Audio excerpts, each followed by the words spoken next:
Oh, good evening, everybody. Well, actually, good morning because it's a little bit after midnight on Friday, and today has been a very eventful day.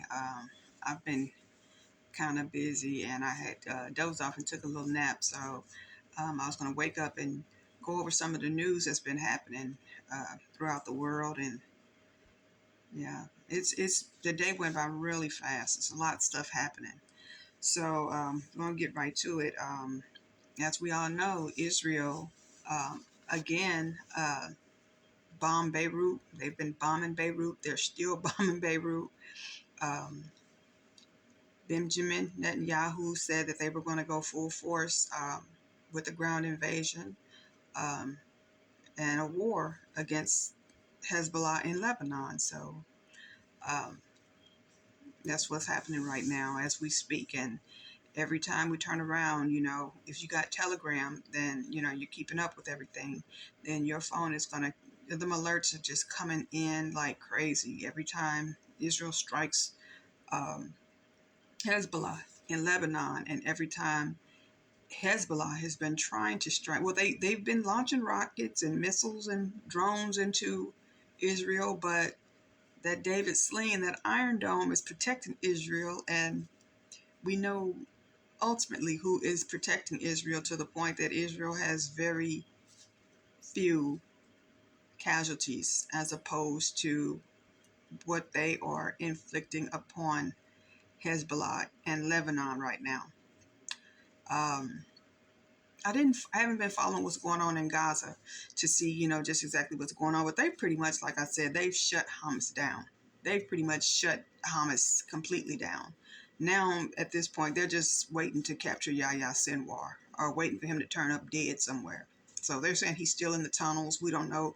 The news reports haven't, told us anything about his whereabouts. So that's pretty much what when they do still have hostages. So um, that's what Israel's mainly concerned with as far as Gaza. They've pretty much defeated Hamas. That's why Hezbollah had to step in and help Hamas.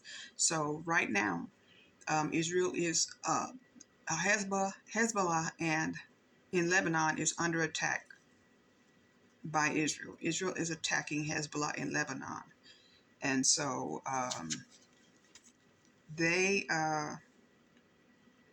they're still currently they're trying to wipe Hezbollah out, as Netanyahu promised, or he vowed to do that. So yeah, Israel bombed Hezbollah headquarters in Beirut,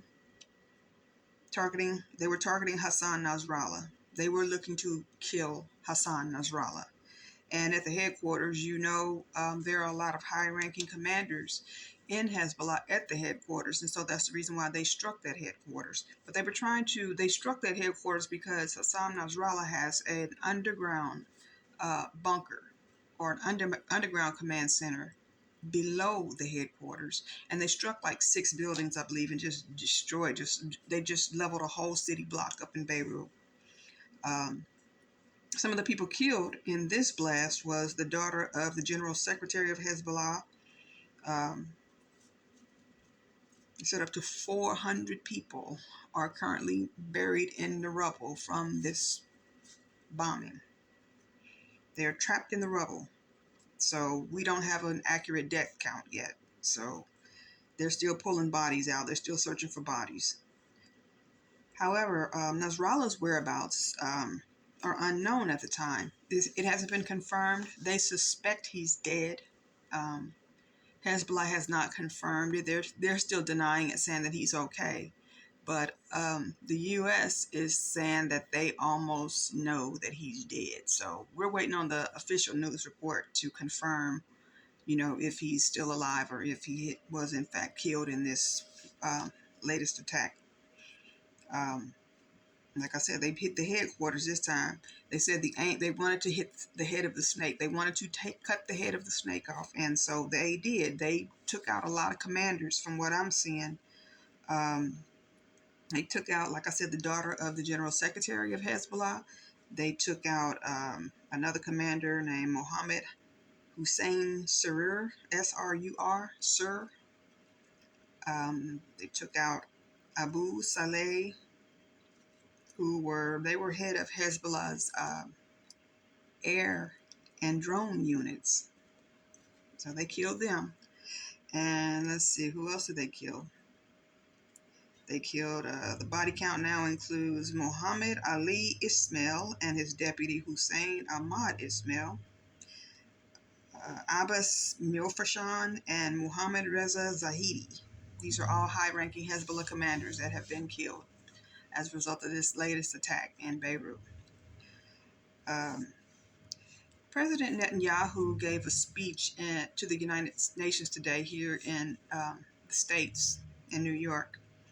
And a lot of the delegates were so disrespectful that they got up and a lot of them just walked out before Prime Minister Netanyahu could begin his speech. They just got up and walked out. They're pro-Palestine, so they got up and they left when he walked up to the podium to deliver his speech. How disrespectful. But I guess they're part of a lot of the pro-Palestine and Arab countries, so they got up and they walked out. The speech went on for about 35 minutes, half an hour, or whatever, and he just reiterated that, since Hezbollah and Hamas wanted to choose violence, then they're going to respect their choice. And he said that they're not going to back down from this now. There's no ceasefire. There's no peace agreement. Netanyahu said, hey, if it's funk, it's on. If they want to, he said that they're not backing down. He said, you strike us, we're going to strike you. And that's what they're doing. And also, he said he's not going to stop until the residents of Israel are returned back to their homes in the north. So he said he's going to wipe out Hezbollah and Hamas. And I told y'all he was going to do that weeks ago. I knew that, Israel, they're going to take them out. But it's biblical prophecy anyway. I'm not telling y'all nothing. The Bible already said that. They will not prevail in this war against Israel. But yeah, he cut short his speech because he probably got word that Israel had committed this strike, when they bombed that Hezbollah headquarters. And he probably was, notified of that during his speech. So he left. He gave a short speech. He said, I'm here to just clear up the lies and let y'all know that, hey, we are going to go to war, all-out war with them because they started this with us and we're going to finish this war. That's pretty much what Netanyahu said. So he cut his trip short, left, went back to Israel. And so, yeah, that's probably why he did it, because when they bombed Beirut and hit that headquarters, they killed a lot of commanders. And this is why I think they may have killed Nasrallah Hezbollah, because he hurried up and got back home. Netanyahu hurried up and got up out of here and went back to Israel. So, yeah. But, yeah, it's crazy. As far as with Ukraine, Zelensky, he came to the States last week and he met with Biden and Harris, and they gave him they gave Ukraine, the Biden administration gave Ukraine, I think it's like an $8.6 billion military aid package and some glide bombs. And Zelensky came because he really wanted the United States to go ahead and lift the restrictions off of Ukraine's use of those long-range missiles so that they can start striking inside of Russia. So we haven't heard anything about that yet, the status of that, but they did allocate $8.6 million or $8.9 billion to Ukraine in further funding for the war. And we look for Biden and, NATO to go ahead and just give them permission to do this. He met with Trump and Harris a few days ago. And then he turned around and he met with Trump like yesterday or the day before yesterday, which I don't know why Zelensky is meeting with Trump, because Trump has already said that he's pretty much going to give Ukraine to Russia. You know, he already said Vladimir Putin wanted Ukraine. That's why the invasion happened. And Trump said that he's going to cut off all aid to Ukraine. So what is he meeting with Zelensky for? You know, it's just, it's pointless. It's mute. It's futile. He doesn't need to meet with Zelensky. He's already said he's going to give Ukraine to Russia. So that's, I wouldn't have met with him if I was Zelensky. Um, so here at home, there's a lot of madness going on. There was in Philadelphia this past weekend, it descended into complete chaos. And Philadelphia is a large city. And they said this past weekend, there were like a dozen illegal meetups of people who were just, doing donuts in the cars and going and turning over tables in the restaurants and just acting a zip doing, you know what. And they said these meetups were arranged through social media, where these people, they said, we're going to get together and we're going to meet up and we're going to bring our cars and we're going to do donuts in the street and we're going to show off our, whips and stuff. You know how teenagers do on the weekend. They ain't got nothing else to do, so they just meet up somewhere and they just all, congregate in a certain part of town. And I guess things just got out of control and, 2 people have been charged. And as many as 100 more are being investigated or have warrants. They're being sought by authorities, for these meetups. But they said it was like a dozen of them, and they were just running up in restaurants and causing all kind of chaos. So that was in Philadelphia this past weekend. And I'm going to post a story up there. Y'all will see. It says over 13,000 illegal immigrants are currently roaming the country. They're currently in this country, in America, because for some reason ICE did not detain these people. However, it has been confirmed that these 13,000 immigrants are here illegally, and they have been convicted of murder. It says 13,000 illegal migrants convicted of murder is in the U.S. right now. 15,000 have been convicted of sexual assault. That can range from rape to child molestation or whatever. It says sexual assault. 15,000 illegal migrants are currently in this country right now. This is according to ICE's non-detained tracking system. Non-detained means that they had to let them go for whatever. They released them. They released them out into the country. These people, even though they confirmed that these people had prior convictions in their native country. And now they just roaming around in the United States now. And that's 13,000 murderers and 15,000 sex offenders. And this is not even touching the nearly, they say, 600,000 illegal migrants in this country, not in custody with ICE or any authorities. And they have been convicted of crimes in their native countries. Over 600,000. So there's been some more trendy Aragua arrests in Colorado, in Aurora, Colorado. They identified some of the three of the men that were in that video. Remember that video they were showing of the migrants taking over the apartment building? Well, the authorities in Aurora identified 3 of those suspects and arrested them. Then they arrested another 4 suspects. They were just a part of a gang. They said a part of an organized crime, violent gang in Aurora, Colorado, and said they had been terrorizing neighborhoods in Aurora and Lakewood, Colorado, where they would just go with high-powered guns, assault rifles, assault guns, and just go and just shoot up the neighborhoods, randomly just shoot up the neighborhoods. Luckily, they didn't say anybody got killed or anybody got hit, but these are teenagers, and they arrested 4 of them. And they got the video where it shows them just randomly just shooting up the neighborhoods for no reason. What are they doing that for? Why? But when you see the mugshots, they all have Hispanic names. So y'all can put two and two together. It's probably migrants, illegal migrants. They're probably Tren de Aragua. But they did arrest these 4 people, and they charged them with conspiracy to commit first-degree murder and attempted murder. It's like 3 or 4 different charges that they arrested them and charged them with. So take that for what it's worth.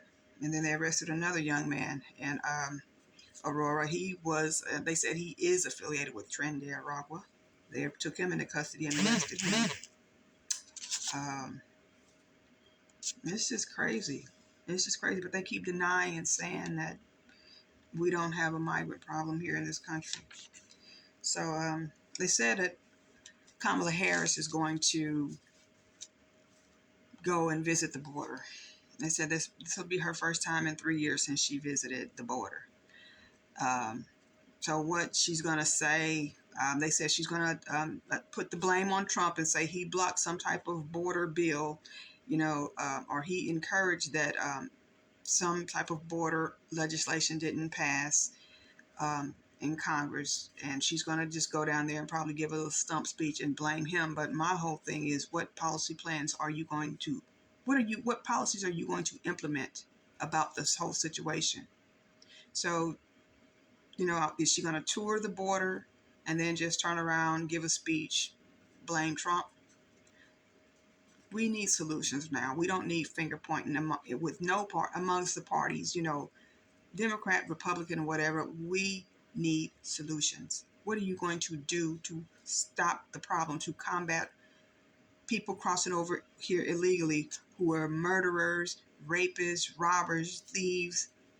What are you going to do about that? And anyway, even if they don't have criminal records, we are being overrun with migrants to the point that it's stretching resources thin.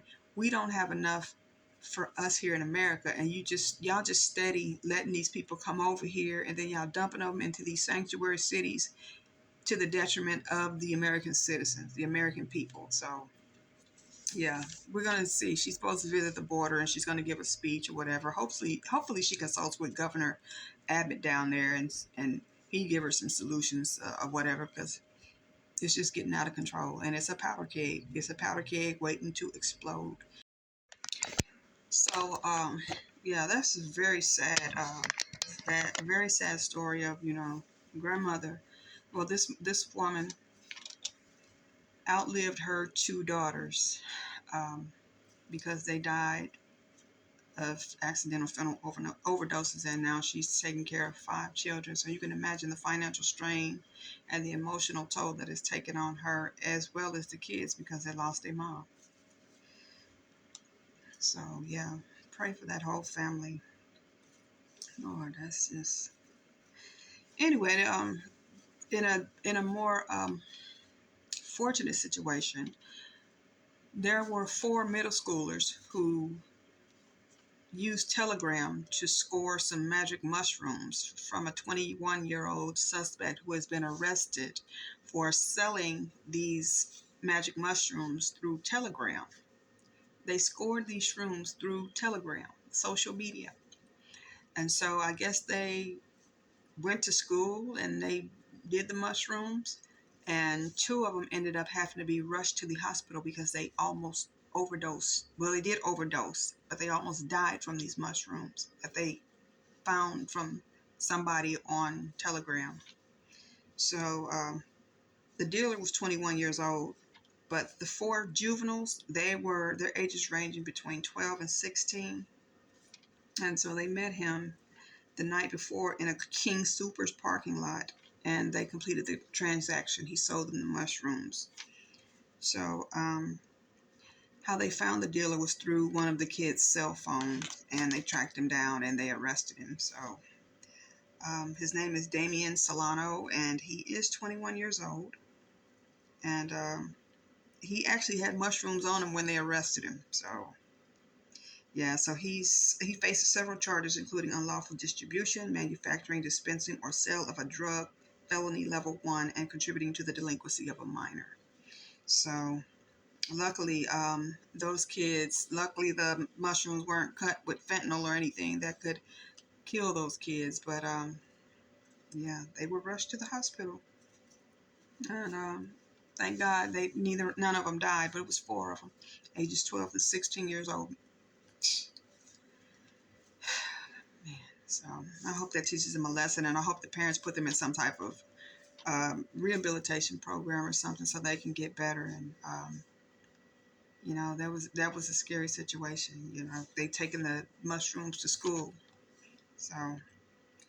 Yeah, Telegram. They said it's a lot of illegal activity that's going on Telegram. That's the reason why I guess France had arrested the CEO of Telegram because they said he was allowing too much criminal activity across the world, all over the world, to be conducted on Telegram because it was such a private social media platform to where criminals can go and conduct all kinds of illegal transactions. So I use Telegram. I just keep up with what's going on with the world news and stuff. I actually like Telegram.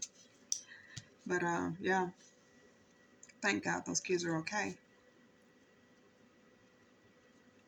Um, but yeah, an idiot tried to blow up a courthouse in Santa Maria, California, the day before yesterday, I believe. I saw the news story today, but he's 20 years old, 20-year-old idiot. He was going to court that morning, being arraigned on a gun charge. And so he went through the security screening and threw a backpack on the conveyor belt, and the backpack blew up. So it obviously had a bomb, and the bomb detonated. And so everybody was running and panicking and everything. And he was strapped up. They said he was armed to the teeth. He had body armor on, so he wasn't planning on getting shot. If he was going to get shot, he had his bulletproof vest on. They said he had a lot of ammunition and guns and weapons on him. Um, and he was going to court on a gun charge that morning. Um, they said 5 or 6 people ended up getting injured from that explosion. And but they managed to arrest him. He didn't get shot or anything. They took him into custody. He's 20 years old. His name is Nathaniel McGuire. And this was in Santa Maria, California. And they said something about he was screaming out how the government is trying to take people's guns and the government is poisoning people, and Americans need to stand up and rebel. And I guess that was he had beef with the government because they were trying to take his guns, and they brought him up on gun charges. So that's why he did what he did. They said it was an isolated incident. It wasn't no type of terrorist activity or anything. So yeah, they got him in custody. 6 people were injured. And they said he wanted to go in there and blow the courthouse up. He wanted to shoot some sheriff's deputies and judges. But fortunately, he didn't get to carry out his plans. Um, and then another idiot in New Britain, Connecticut, on the other side of the country, tries to blow up a gas station at 4 o'clock in the morning.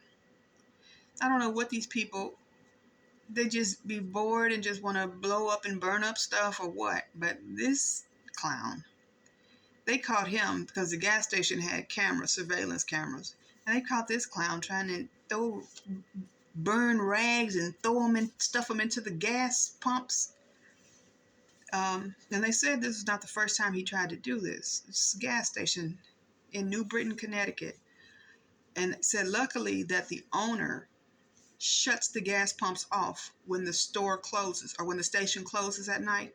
The owner, he said the authorities said the only reason why that gas station did not blow up and that he did not succeed is because the owner turned the pumps off. So could you imagine the damage he could have done had those pumps would have been on and that owner didn't think to turn those pumps off? But yeah, these people are going crazy. They are really going crazy. It's so much wickedness. Why would you just randomly go somewhere and just blow up a gas station? You ain't got nothing to do. What is? But I'm quite sure they're going to give him a mental evaluation or whatever. But then this man was 32 years old enough to know better, unless he's just nuts. So yeah, luckily the pumps was off, so nobody got hurt. But When I tell y'all, it is exceedingly evil out here in this world. I do just believe, like the Bible said, these are just demons manifested in human form. That's what it is. There are demons among us, and they are in human form right now. Because who just goes and just randomly go and shoot into a crowd? Like I told y'all the other day about in Birmingham, these people just open fire on, people standing out in front of a hookah bar and a vape shop. 4 people ended up getting killed and 20 something others hurt. And then, like I told y'all about what I just told y'all about them opening fire, these 4 gang members just randomly shooting in the neighborhood, just randomly just shooting. Don't care who you hit, don't care who's outside. And then it's the stuff going on in Philadelphia this past weekend. They just gonna meet in their cars and don't care how they just acting crazy. You just see how people, if they have, fast cars like those Challengers and those Dodge Demons and those Mustangs and stuff, those sports cars, and they just doing donuts and stuff. Don't care if they might lose control of that car and cause all kind of damage and could possibly hurt and kill somebody. They just don't care. They just live reckless and they evil like that. No, just callous, just callous disregard of other people's lives. And their own. I mean, because it's just stupid. And then these people just setting fire, these wildfires that's causing all this massive damage. And so I said all that to say this. We are supposed to see the Star of Jacob. Either it's supposed to have been today, tomorrow, or Sunday. The Star of Jacob is set to appear. And that, according to Jewish religion, means that Jesus is going to return. That's a sign of Jesus, the Messiah, coming to the earth. Not return. Jews don't believe that Jesus came here the first time. I'm sorry, I misspoke. When we see the Star of Jacob, that is the sign that the Messiah is coming to the earth. We as Christians, that means to us that is a sign that Jesus is coming back to the earth.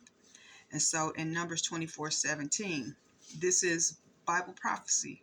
When the Star of Jacob appears, which is going to be this weekend, it says in Numbers 24:17, it says, I shall see him, but not now. I shall behold him, but not nigh.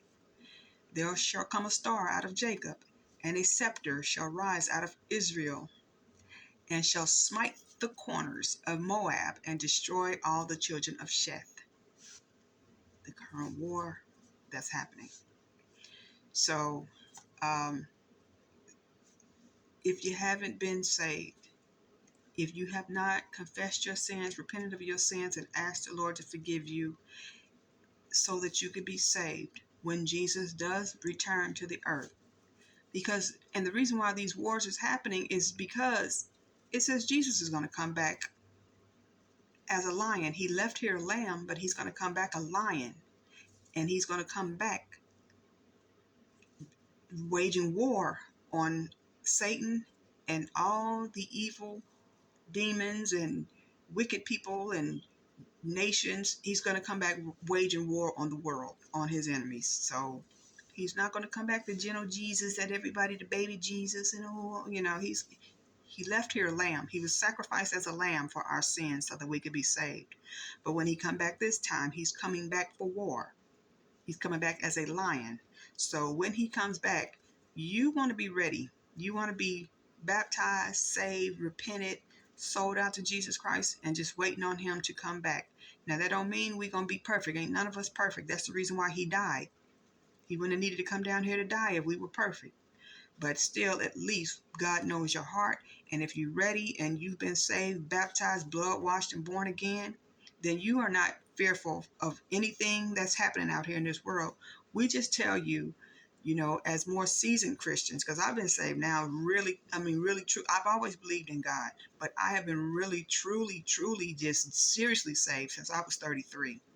So I can tell you, as a seasoned Christian, I'm not a babe in Christ. I'm seasoned, and I mess up too. We all mess. There are gonna be times you're not gonna get everything right, but still, God knows your heart, and it's better that you be prepared when He does come than to get left behind and have to, lose your soul. But not only just before that, deal with all the wickedness in this world, and just it's just not worth it to gamble with your eternity like that. A lot of people, they just don't believe. As in the days of Noah, they didn't believe Noah, and when that flood came, they tried to get on that ark and got left behind and perished.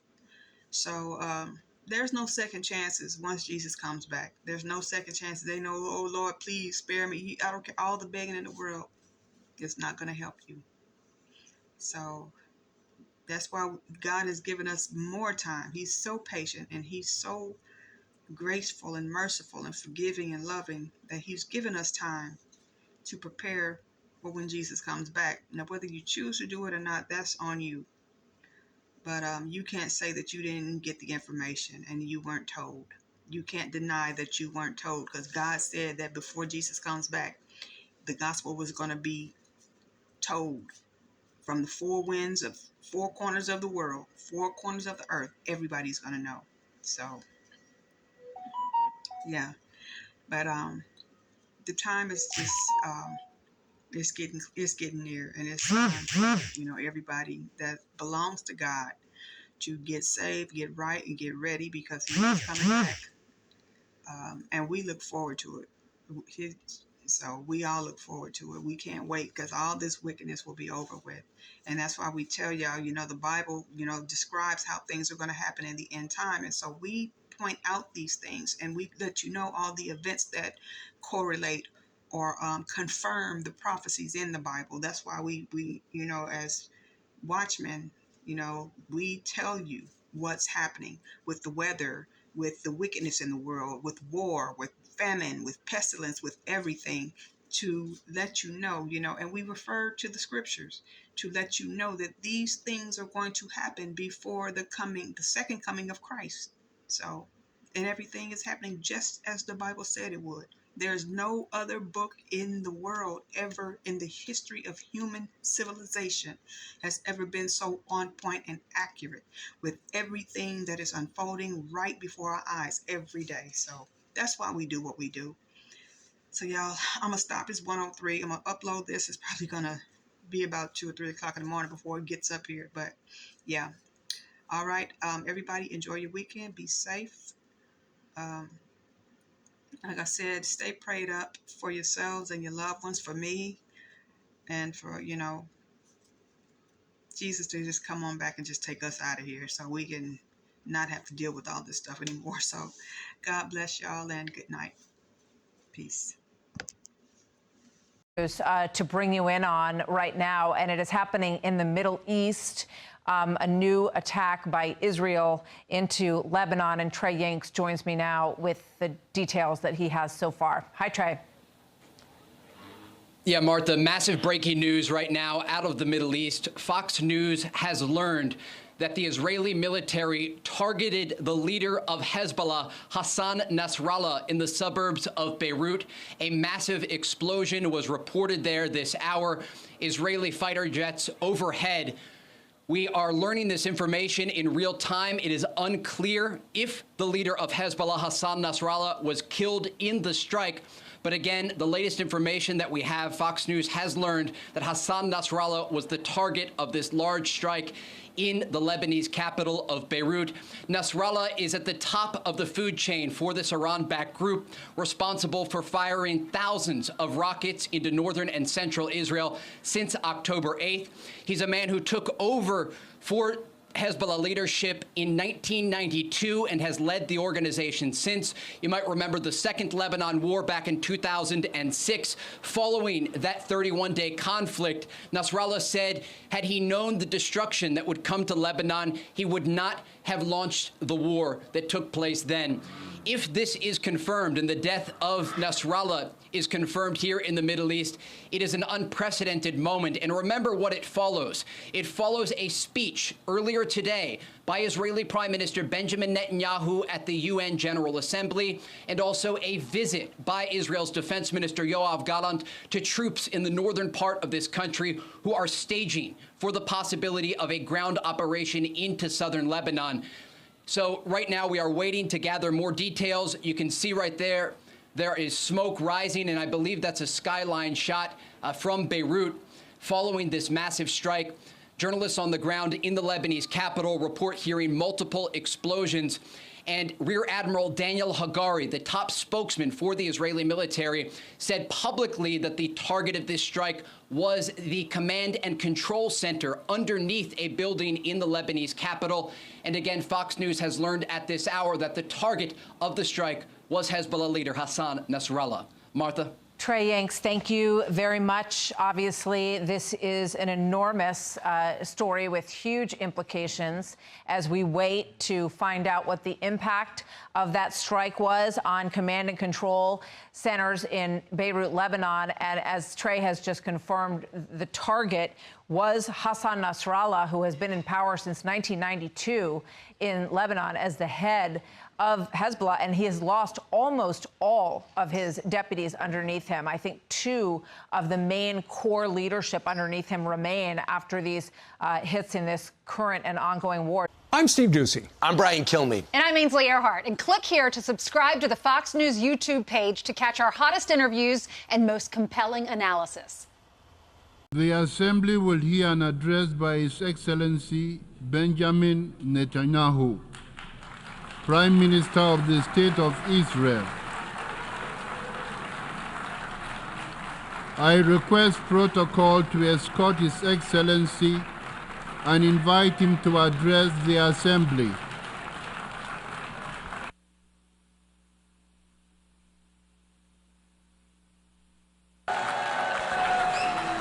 Order, please.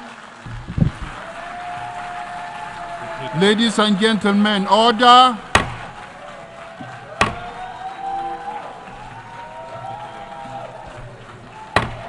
Order, please.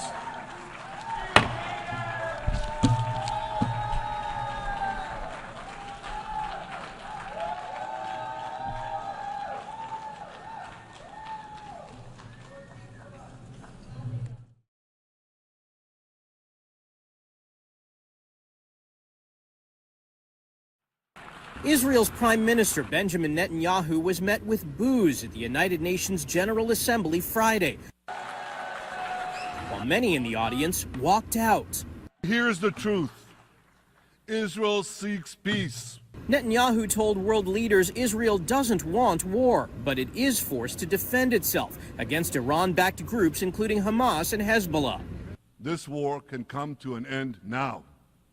All that has to happen is for Hamas to surrender, lay down its arms, and release all the hostages. The speech comes not only as the war in Gaza continues, but amid intense fighting between Israel and Hezbollah in Lebanon. Health officials there say more than 700 people have been killed, including at least 50 children in airstrikes over the past week. The United States and France have proposed an immediate 21-day ceasefire with Hezbollah, but Netanyahu is remaining defiant. As long as Hezbollah chooses the path of war, Israel has no choice, and Israel has every right to remove this threat and return our citizens to their homes safely.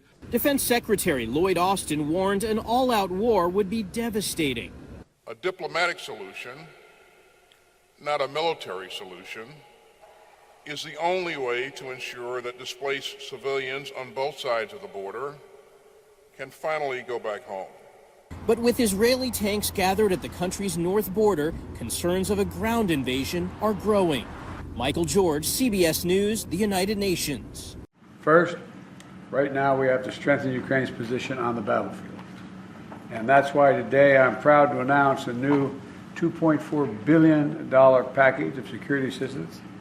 I've also directed the Pentagon to allocate all the remaining security assistance funding that has been appropriated to Ukraine, period, by the end of my term, which is January 20. We have to support Ukraine in its path to membership to both the EU and to NATO, and continue to make reforms to counter corruption and strengthen democracy, which you're working mightily on right now. We have to ensure Ukraine has sufficient capabilities, and I mean sufficient capabilities, to defend against future Russian aggression. And I raised with President Biden the plan of victory. Today we are preparing to discuss the details to strengthen the plan, coordinate our positions, views, and approaches. Our teams will work together to ensure the implementation of our future steps. And today in the morning, I've met with both Senate and the House, and thank you for the unwavering bipartisan support, and to all American people. Together, we have to win, and we will win. I've been proud to stand with Ukraine. I will continue to stand with Ukraine, and I will work to ensure Ukraine prevails in this war. Indeed, standing with our friends and defending our ideals against tyranny has helped make America the most powerful and prosperous nation in the world. Putin's aggression is not only an attack on the people of Ukraine, it is also an attack on fundamental principles such as sovereignty and territorial integrity. 39 days until November 5th, and as of tonight, we could tell you that over half the country has voting available. I have told you how we are living through different times, even if we still have the old terminology. People say election day. I say it sometimes. It's a holdover, but this is election month or a month and a half. 26 states now allowing some kind of early voting, whether that be by mail, where as soon as you get a ballot, you can mail it back at your choosing, the time of your choosing, or even some in-person early voting underway. And that might be good news for whichever candidate has the momentum right now. Democrats increasingly think it's Kamala Harris. She arrived in Arizona today, where she's doing a border visit to spotlight immigration. She's speaking tonight. She's expected to go after Trump, as she's been doing on different policy issues across the week. Now, since becoming the nominee, Harris has been trying to also do a type of political jiu-jitsu. Everybody knows that Trump has thought immigration is his issue. He's thought that all the way back from 2016 when he talked about a wall that, if you check, never got built. She is trying to turn the issue against him. Well, first of all, we do have a broken immigration system, and it needs to be fixed. I went after transnational gangs, drug cartels, and human traffickers who came into our country illegally. I'm the only person in this race who actually served a border state as Attorney General to enforce our laws. We can create an earned pathway to citizenship and secure our border. He killed a bill that would have actually been a solution because he wants to run on a problem. Now, what do Americans think? Well, it is a tale with kind of two sides to it. On the one hand, Kamala Harris still trails Trump by a lot on an issue that matters to many Americans, and especially in those border states. You can see he's got a 21-point edge. On the other hand, Democrats were running in those states and around the country with a nominee recently, the current president, who trails Trump by far more. So, by strict political math, the new nominee is doing better than the old one, but still trails Republicans. Now, I can tell you that Harris Wall's campaign co-chair, Mitch Landrieu, was just with us on the beat, and here's what he told us on this issue. Immigration, this is pretty striking. There are so many people who are critical of Donald Trump on immigration, if you remember what it was like. But my question for you is about the politics here. Right now, Trump's still 20% more trusted on immigration than her. Why is that? How do you change that? Well, I would say two things. Every day that the vice president has been in this race, she has beaten him. On every day that she has been in this race, she has moved ahead and closed the gaps, and she will do this on immigration.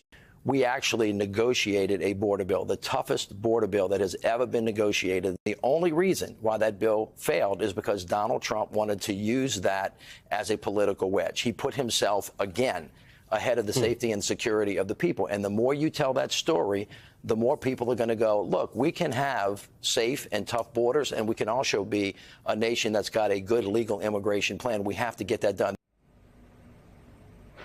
So that's what we're hearing from the very top of the Harris campaign. Meanwhile, on foreign policy issues, former President Trump met with current Ukrainian President Zelensky. This was in New York right after Harris held her meeting at the White House. And I mentioned this in our coverage this week, and the contrast I want to show you tonight here is striking. Now, you live in America or you're watching the news, you are familiar with all these debates about platforming and how much should you show different people. And Donald Trump and some of his now convicted aides have been caught lying, some of them caught in defamation schemes. So there's always the question of how much do you want to show that and how thoughtfully should you do it. I have told you that we try to really be journalistic. So we will fact check, we will show you things and tell you why we're showing them. When we have people on and sources on, we fact check them in real time. We deal with all that. What I'm about to show you, there's a reason for it. And it's not just a fact check thing. It's a who do you want with the nuclear codes thing. The war in Ukraine is one of the most significant international issues around. And while Donald Trump says he's been president and he's walked the walk and talked the talk, take a look at how he actually sounds, what he's actually saying when he's dealing not only with these issues in general on the campaign trail, but with the leader of war-torn Ukraine and all the deaths and all the difficulty that that country is going through, and contrast that to what Vice President Harris is doing when she's been in similar scenarios. The contrast is worth seeing. I've been proud to stand with Ukraine. And he said, President Trump did absolutely nothing wrong. My support for the people of Ukraine is unwavering. He said it loud and clear, and the impeachment hoax died right there. And I will work to ensure Ukraine prevails in this war. It really essentially ended the impeachment hoax. We can't compare two visions for how to deal with that war because Donald Trump didn't even pretend to talk much about the war or the gravity of the situation, even standing next to the leader of Ukraine. He ran it back 6 years to his own politics with some misinformation and claims about his own political and domestic impeachment, which involved, as you may recall, very credible evidence, including from his own aides and witnesses, that he was trying to shake down Ukraine to get a hoax investigation of the Bidens going. Donald Trump also said that both Russia and Ukraine should get some sort of fair deal out of the war, and you have all of his attacks on NATO to boot. So that's one contrast. In the campaign, I can also tell you there's a focus on the running mate for Donald Trump, J.D. Vance, and both Vance and Walz have a big spotlight on them. Their debate is next week. Remember, that is the last scheduled debate involved in the general election whatsoever because Trump has refused any other debate. So that's coming Tuesday. A lot of attention on both of them. But more scrutiny on Vance today because the Washington Post has unearthed what were private messages that he sent in 2020. So this is him and his views writing in 2020 when he said Trump has so thoroughly failed to deliver on economic populism, I think he will probably lose to Biden in 2020, which he did. If you go back one more cycle before Vance thought Trump would get power, he was even bolder, famously calling his now top-of-the-ticket running mate reprehensible and, quote, cultural heroin. Now, Vance has tried to distance himself from all of his public statements as an adult, as a person interested in politics. He says that was all before Trump became president. So the 2020 talk here, while not as strong as the heroin lingo, shows that well into the end of the first term of Donald Trump, he still viewed him on policy, on substance, on economics as a failure. You can compare Vance's well-known and established attacks on Trump to the way Harris and Biden get along as VP. Just today, President Biden announced record job growth. From the beginning, the president has been very direct and clear about our perspective. And I can think of no one more committed to achieving our collective goals than President Joe Biden. President Biden set an ambitious goal. Today's numbers reflect the point that President Biden has made many times. America's economy is strong. And what's the message to Iran? Don't. As President Biden said, just don't. Exactly. One word. Pretty straightforward. One ticket has had unity, which now has even involved the succession of Vice President Harris coming to the fore. The unity, partly a product of what Democrats call Biden's selfless or heroic act. The other ticket can't keep it straight whether they even agree that Donald Trump is a good president or should be president. Just depends how far back you go on what J.D. Vance has said. Now, what's going on out there in the polling? How do we make sense of it? I've told you we are very careful and precise in what we show you, because if you remember past election cycles where the polling didn't come true, a lot of the polling wasn't worth looking at to begin with. These national polls that you see people talk about online or on social media, they don't even, well, before I show you this, let me finish this point. Before I show you the favorability, which is worthwhile, I'm going to mention that the national polling that you hear about on social media, it doesn't even correspond to an election that's going to happen, right? So you could see Hillary Clinton's up by a couple points, but we use the Electoral College. So swing state polling matters more. Now, if you want a temperature, the favorability number I just mentioned, we're going to put that back up for you. The temperature is good news. There is momentum for Harris as her favorability has surged. You see that something that's happened recently, whether you look at it as an effective campaign, unity of the Democratic Party, voters who hadn't thought about her much now taking a tune in as she's gotten a lot more attention and been on the debate stage. Whatever you attribute it to, these are solid increases. Elon Musk himself said they are real, and he was complaining about them, and that kind of shows you how even Trump's opponents see the problem of her surging favorability. That's since July. Harris, though, is not taking anything for granted, and when you go to the states that will decide this thing, we have evidence that shows why her campaign is targeting the blue wall. She has spent now $136 million on ads there, TV and radio, focusing on the blue wall or the Rust Belt, Pennsylvania, Michigan, Wisconsin. That is more than in some of those other states that were, by some of them, part of the Biden winning coalition that you see on the right side. Harris also directing all of her time on the ground, which matters because you reach voters in person and you drive local media coverage, to that Rust Belt. So Harris and Walz rallies, you've probably caught some of them on the news. They're usually in those Rust Belt states. I can show you 13 stops in PA. That's the most. Wisconsin at 7. And Michigan a priority at 5. And when I told you Julia Louis-Dreyfus from Veep is coming up, she will actually be in Wisconsin with some other stars backing Harris and Democrats this very weekend. So a lot of attention on that blue wall, the blue wall that failed for Hillary, that held for Joe, and that Kamala Harris sees as her key to turning the momentum I showed you into the right state winning coalition. Because if you have the majority of votes in this country, that doesn't mean you become president. One of the many weird things about this democracy, United States.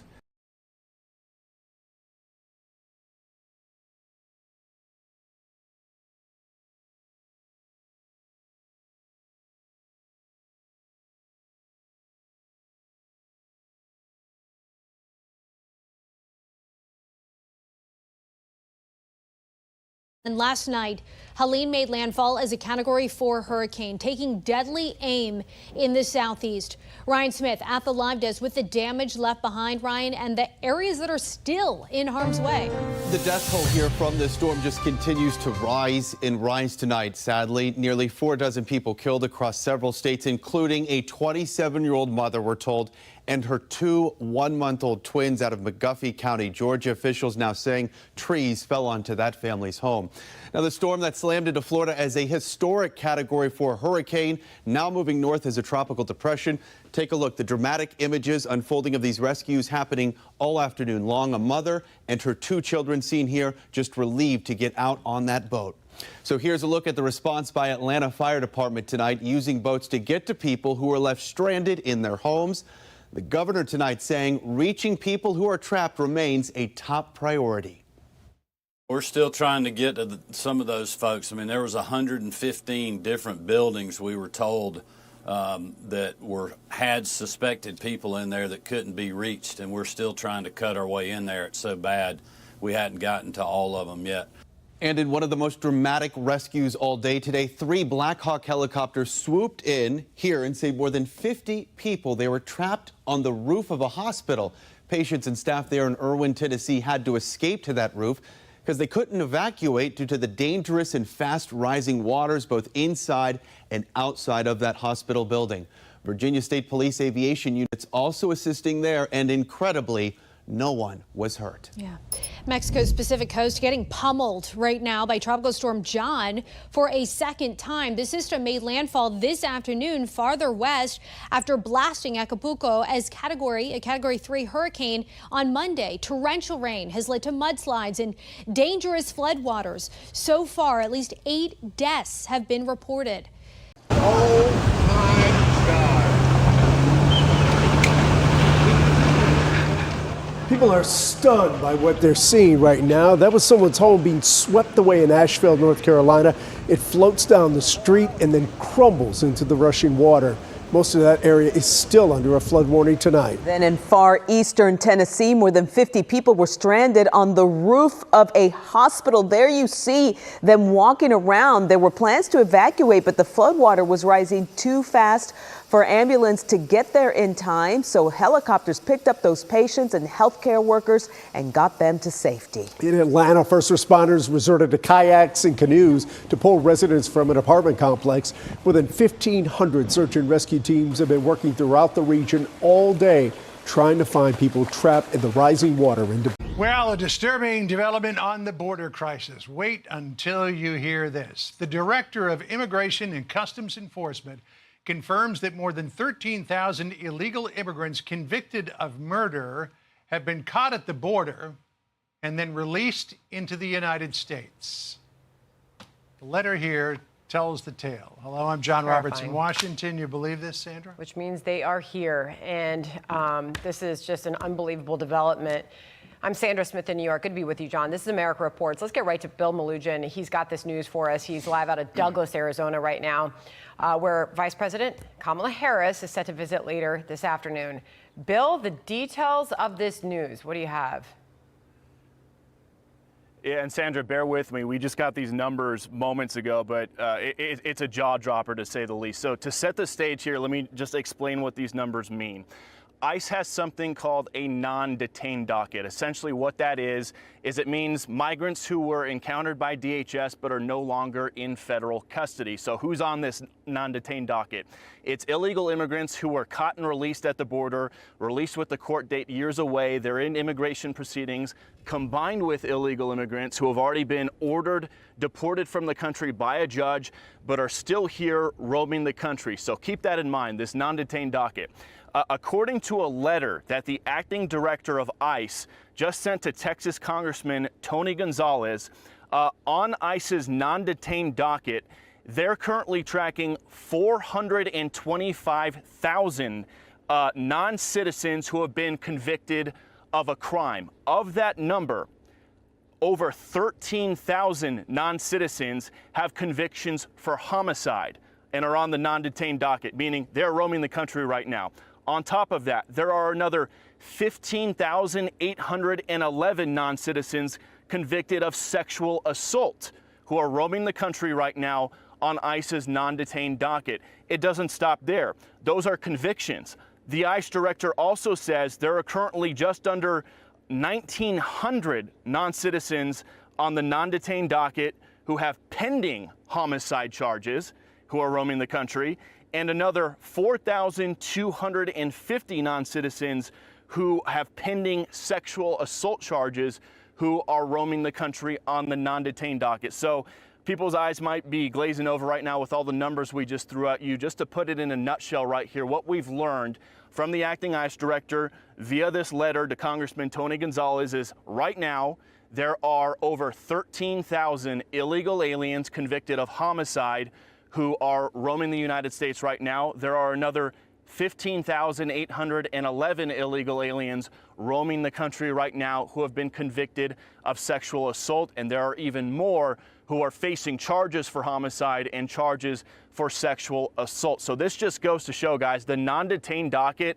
has exploded under the Biden administration to over, I believe it's 7.3 million. They're anticipating it could hit 8 million by the end of the year. But looking at the numbers on this letter right here, there are currently over 600,000 non-citizens on ICE's non-detained docket who are either convicted, 600,000 non-citizens on this non-detained docket who are roaming the country right now.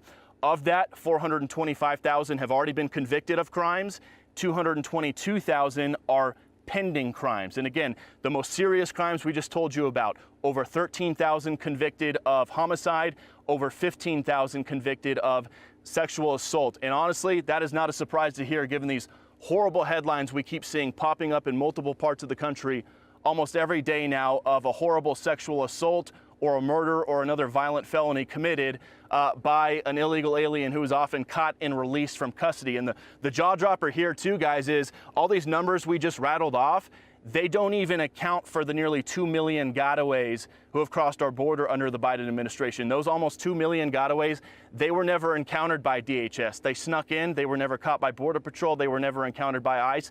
There's no record of them, so they have nothing to do with the numbers I just rattled off to you. These are just the numbers of people that ICE has already encountered, that Border Patrol has encountered, that DHS knows who they are. And we just saw those horrible stories in Nantucket the other day. ICE ran a week-long operation in Nantucket, and in a single operation in a 48-hour span, they arrested 2 Salvadoran illegal aliens who came into the country as gotaways and were arrested for child rape on Nantucket. They got a Brazilian guy who was arrested for sexually assaulting a Nantucket resident, and then a Guatemalan guy who was previously deported who was arrested for sexually assaulting a Nantucket resident. So we keep seeing all these headlines about migrant crime popping up in different cities all over the country. This right here is the first time we have ever seen specific numbers as to who and what ICE is tracking when it comes to convicted criminals who have crossed the border at some point and are either supposed to be deported or are going through their immigration proceedings,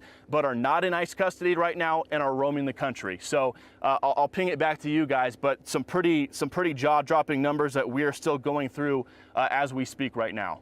So, Bill, this letter that was sent from the acting director of ICE to Congressman Tony Gonzalez of Texas, it responds to an inquiry that Gonzalez sent him back in March. I just talked to Gonzalez a moment ago, and he's going to be joining us at the top of our next hour. He's surprised that he ever heard back at all.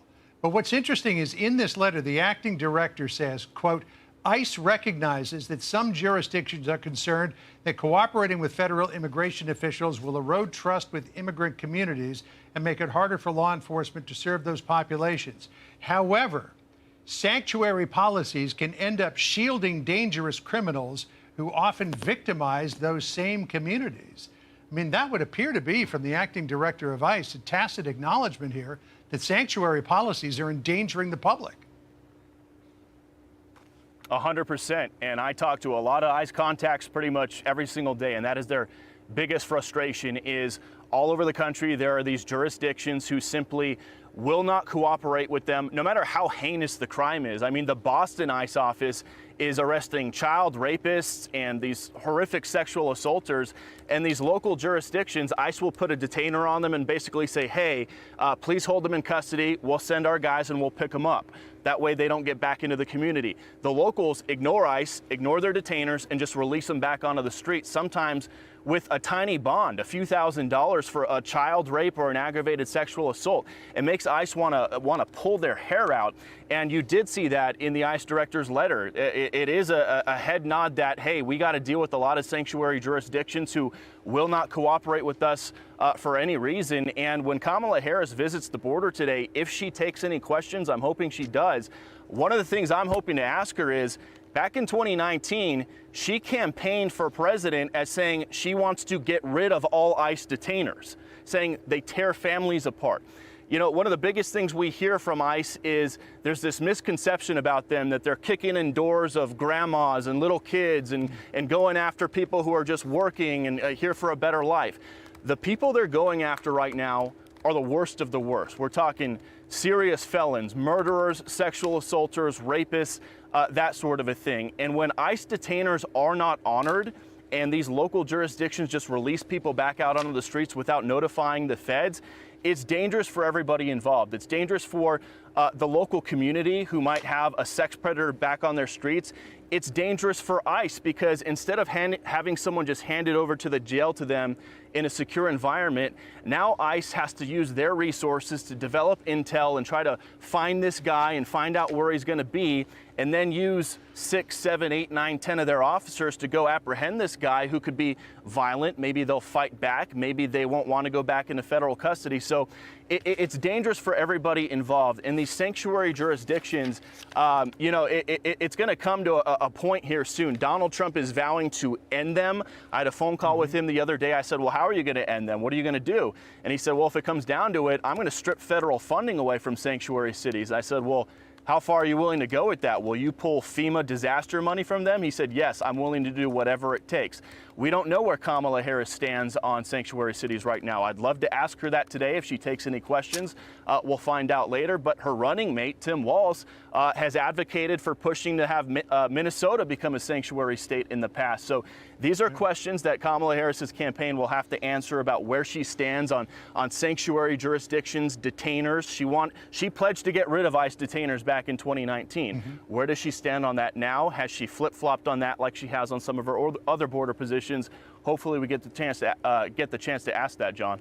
All right, well, we're looking forward to that in the moments ahead. But just to recap the breaking news, more than 13,000 convicted criminals who crossed the border illegally have been, convicted murderers rather, who crossed the border illegally have been released into the United States. Almost 16,000 convicted of rape and sexual assault. Bill, great reporting. We look forward to what you have to tell us a little bit later on this afternoon. I'm Steve Ducey. I'm Brian Kilmeade. And I'm Ainsley Earhart. And click here to subscribe to the Fox News YouTube page to catch our hottest interviews and most compelling analysis. Such a busy day here at 5, and we start with this new wild video of what Aurora police say are teenagers firing guns at different locations, even out of a moving car. Officers arrested the teens who they believe are part of an organized criminal enterprise. Fox 31's Vicente Arenas joins us live from the Aurora Police Department tonight with new details on this arrest. Vicente. Matt and Talia, first we want to let the viewers know at home that this story that you're about to see does have the sound of gunfire. Also, within the last hour or so, we got a hold of court records where police say they believe the 4 suspects you're about to see are part of a violent street gang. The firing appears to be indiscriminate. Shots fired along a road, even out of a moving car. Investigators believe the people in the cell phone video were behind a number of unsolved shootings in Aurora, Lakewood, and Wheat Ridge. Their crime sprees, police say, were becoming more dangerous. All 4 of them were working in concert together to perpetuate violence over and over again. Aurora police say they arrested 3 18-year-olds in connection with the shooting seen on the cell phone video for attempted first-degree murder and conspiracy to commit first-degree murder, as well as other crimes.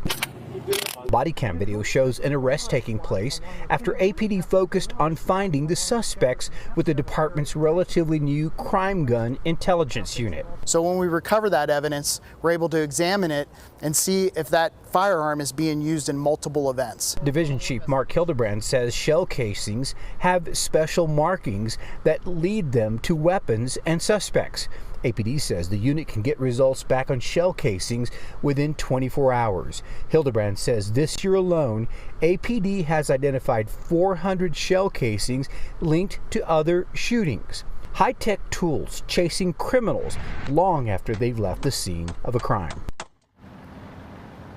A 17-year-old has also been taken into custody, that person not being identified. And now we know that at least there are 4 suspects under arrest. 2 of them still remain behind bars. Reporting live at the Aurora Police Department, Vicente Arenas, Fox 31. Developments right now in this viral video showing armed men forcing their way into an apartment in Aurora. Aurora police telling us that they have now identified all 6 men who you see in this video. And tonight we're also getting some new information from ICE on some of these suspects. Fox 31's Talia Cunningham joining us now with that new information. All new tonight at 10. Talia. Well, Erica, on Friday, Aurora police identified these 3 men pictured right here and provided us with these photos. Now, they're all seen in that viral video circulating now nationwide. The APD says they've identified the 3 other suspects in that video, but aren't releasing their names, at least not right now, because they're working up arrest papers for them tonight. But here's what we're learning from ICE. So take a look at your screen. This is Naudi Lopez Fernandez. He's 21 years old, and he is a citizen of Venezuela. ICE confirms that he did enter the U.S. illegally last year,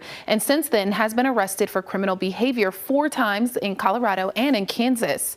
He was encountered by U.S. Border Patrol last year near Eagle Pass, was arrested, and then later released. He is in ICE custody tonight. And you take a look here. This is Nafred Zerpak Acosta. He's 20 years old and is also a citizen of Venezuela. He's been in the U.S. at least 2 years now and was encountered by Border Patrol in Texas back in 2022, arrested, and then later released. He was facing local local charges in Larimer and Douglas counties, with an immigration judge ordering Zerpa to be removed back in May, and then he was placed under supervision. Now, unlike those other two suspects we just went over who do have criminal histories and have been arrested, ICE does not have any information on this man, Anderson Zambrano Pacheco. However, he is still one of the suspects identified in that viral video. All three of these men are facing felony charges tonight. So let's get into that viral video. It shows armed men forcing their way into an Aurora apartment. APD now confirms it's actually connected to a deadly shooting that happened 10 minutes after this video was recorded. This has really taken the nation by storm right now, as immigration has become a hot button issue during the election season. Donald Trump touting that Aurora is currently being taken over by Venezuelan gangs. However, Aurora Mayor Mike Kaufman is disputing that, inviting the former president to the city to see for himself that is simply not true. So there is a lot of conversation over whether these men here and those three unidentified men are members of the Venezuelan gang TDA or Tren de Aragua. APD tells us right now they have no evidence that these men are part of that criminal organization, but they are not ruling it out. In studio tonight, Talia Cunningham, Fox 31. Meanwhile, the documented Tren de Aragua gang member was arrested in Aurora on 2 outstanding warrants. 23-year-old Roy Berth Daniel Mora Marquez is facing charges of aggravated first-degree assault, second-degree kidnapping, and third-degree assault and felony menacing. His active warrants stem from separate incidents in April and June of this year. Mora Marquez is one of 10 documented Tren de Aragua gang members APD released information on earlier this month. Overdoses are affecting many families in the Mid-South, but imagine losing 2 children within months of each other. That's what a mother is left to endure as she's now raising her daughter's 5 children. WREG investigator April Thompson shows how fentanyl changed everything. 5 minor children now being raised by their grandmother after their own mom's sudden death. I'm about all they've got except for their uncles. Brenda Diggs is their grandmother and now responsible for their care. Diggs never expected her 42-year-old daughter, Kenya Everett Wooten, and 34-year-old daughter, Keisha Diggs, dying just 3 months apart. I just don't know, and it's mind-boggling. Diggs says Kenya, her oldest daughter, grew up fast after having kids of her own at the age of 15. So she lost her self-esteem, and I guess she thought building her self-esteem, having sex with guys would make her feel better about herself. But she just spiraled, and it just was bad. But she says Kenya had begun to get her life together. Then she got injured at work. She hurt her ankle real bad. In fact, I think she broke it. And then they put her on some kind of medicine. When her prescriptions ended, she started doing whatever she could to find pills to relieve her pain. That's when she decided she could buy other people's prescriptions. She says Kenya started getting pills off the streets. And on January 22nd of 2022, Brenda Diggs got a call from Kenya's boyfriend. He called me, "Miss Brenda, Kenya's dead." And I'm like, "What? What are you talking about? I'm asleep." And he's like, "She died. She took something and she died." She raced to the hotel where Kenya was staying. I went in and lo and behold, Kenya was on the floor. The paramedics were there, but she was dead on the floor. What did they rule the cause of death?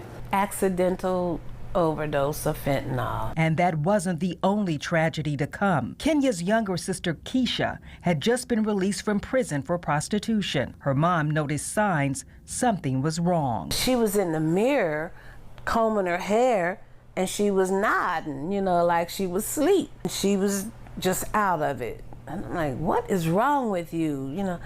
I don't know. And I'm thinking to myself, she's doing something. March 25th, 2022, tragedy struck again. Brenda Diggs thought Keisha had gone out, but after days of not seeing her, she checked her bedroom. Went in there, and the smell just almost knocked me out. And I'm like, "What is that smell?" And I lost it. I ran out screaming, and ran down the stairs and outside with my phone. I called 911. And, I told them, I said, my daughter's not right. can you please send somebody? I think she's sick or something. Keisha was dead. Lo and behold, they said it was fentanyl. She died of an accidental overdose of fentanyl. 2 sisters, 3 months apart, one deadly drug. A tragic story that David Fuller has heard time and time again as an overdose prevention specialist with the Memphis Area Prevention Coalition. I wish I could say that that was the first one of those stories that I've heard, but it's absolutely not. He says fentanyl overdoses hit a new record from 2016 to 2021, surpassing heroin. But he says in many cases, people don't even realize they're taking fentanyl. They thought they were doing heroin or something else. Then what we saw is fentanyl began to infiltrate the rest of the drug supply.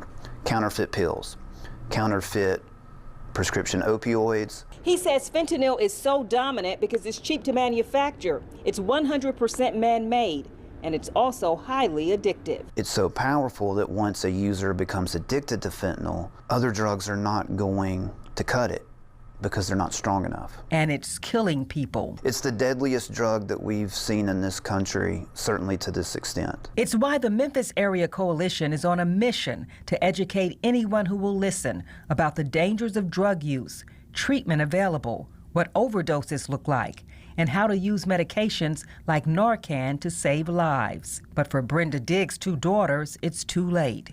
She says her grandkids are aware of what killed their moms and go through their own stages of anger. I knew what an overdose was, I just didn't know what fentanyl was. Right now, I still really don't know about it.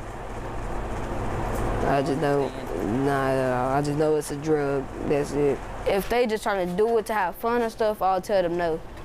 Cause like they just risking their life just to do drugs. Leaving a family trying to put together the pieces. It's crazy. And it's like, who is supplying this? For your news leader in Memphis, April Thompson, WREG Investigators. A double loss there. And if you or someone you know needs help with drug addiction, you can call the Tennessee Red Line at 800-889-9789. You can find more outreach information on this story on WREG.com. Just go to the Investigators tab. And we are taking a closer look at the fight against this deadly drug. Our special presentation, Saving a Generation, the Fentanyl Crisis, airs Monday at 9 p.m. From law enforcement to education and harm reduction, we dig deeper into the efforts to save lives. All right. Now, especially for parents, after a pair of middle schoolers in Colorado Springs overdosed on magic mushrooms. Thankfully, they're both going to be okay. And Fox 31's Greg Nieto speaking with experts who have a new message for parents. All new tonight at 9. Greg. Yeah, Erica, we're also speaking with the Colorado Springs Police Department. You mentioned that organization. They say their goal is to protect kids and educate their parents. Disturbing news for people of any age, much less middle schoolers. Authorities say 2 students who attend this Colorado Springs middle school overdosed on Tuesday on a form of the so-called magic mushroom. Hospitalized, the 2 apparently are going to be okay. The duo, according to authorities, purchasing the drug through the Telegram messaging app. Law enforcement actually using the cell phone of one of the sick students to call back the alleged dealer to set up another deal. That 21-year-old alleged dealer arrested. Turns out 2 more teens had purchased from the same individual. Now, back in November of 2022, state voters legalized 5 psychedelic drugs, including psilocybin. Psilocybin allegedly discovered in this latest case. Again, legalized for residents 21 and over. And I always want to be clear, we are not anti-industry. Alton Dillard is a spokesperson for the group One Chance to Grow Up, a nonprofit organization created after state voters gave the green light to Amendment 64, which legalized recreational marijuana. He says what concerns the group the most about this case, cell phone usage and social media apps. The dangers of not knowing what your kids are up to me, that's the overarching thing here. 2 students getting the education of a lifetime outside the classroom. We do understand this took place outside of the legally regulated market, but the end result is juveniles still got their hands on the product. And the 4 juveniles in question, their ages range from 12 to 16. Greg Nieto, Fox 31. All right. I'm Carson Wells, covering your community in Santa Maria. For the past 3 days, I've been bringing you updates on the ongoing investigation for the Santa Maria courthouse explosion. Friday afternoon, Nathaniel McGuire, the suspect in the case, made his first courtroom appearance in Los Angeles. I'm told the judge ruled to detain him throughout the court proceedings. I talked to the Department of Justice on what happens next. We had an individual who went to a courthouse and specifically targeted sheriff's deputies, saying he wanted to kill sheriff's deputies, and specifically targeted the judges, saying he wanted to kill a judge. U.S. Attorney Martín Estrada is handling the federal case against Nathaniel McGuire. Estrada tells me that while charges have been filed, the investigation is not over. Why did the FBI get involved? So when we see this type of conduct, especially not just the throwing of the bomb, he goes back and tries to get to his car, where he has a shotgun, a rifle, ammunition, 10 Molotov cocktails. He was planning on major destruction. What we saw here, though, was an attack on our courts, an attack on law enforcement, an attack on public officials. That is something that we can't accept, something we can't tolerate. So why federal court? I think the scale of what he did and what he planned is part of the reason it's being charged federally. Also, the expertise of the federal government will help in terms of analyzing the explosives and showing the full scope of what this individual did. In the 9-page affidavit, McGuire is accused of malicious damage to a building by means of an explosive. If convicted, McGuire could face anywhere between 7 to 40 years in prison. The defendant is presumed innocent until proven guilty. Certainly, we are confident that based on the evidence we've collected thus far, that we'll be able to prove his guilt beyond a reasonable doubt. I caught up with people in Santa Maria who tell me they were surprised that an attack like the one this week that injured 5 people could happen here. It's happening, seems like it happened all over the place, everywhere else, And a small community like ours, you wouldn't think it happened like here. He shouldn't be let out, that's for sure. So I'm hoping that, it's a fair trial and they do charge him for what he did. Hopefully nothing like this can ever happen again in the future. Others say they appreciate the court process. He's fighting for his rights.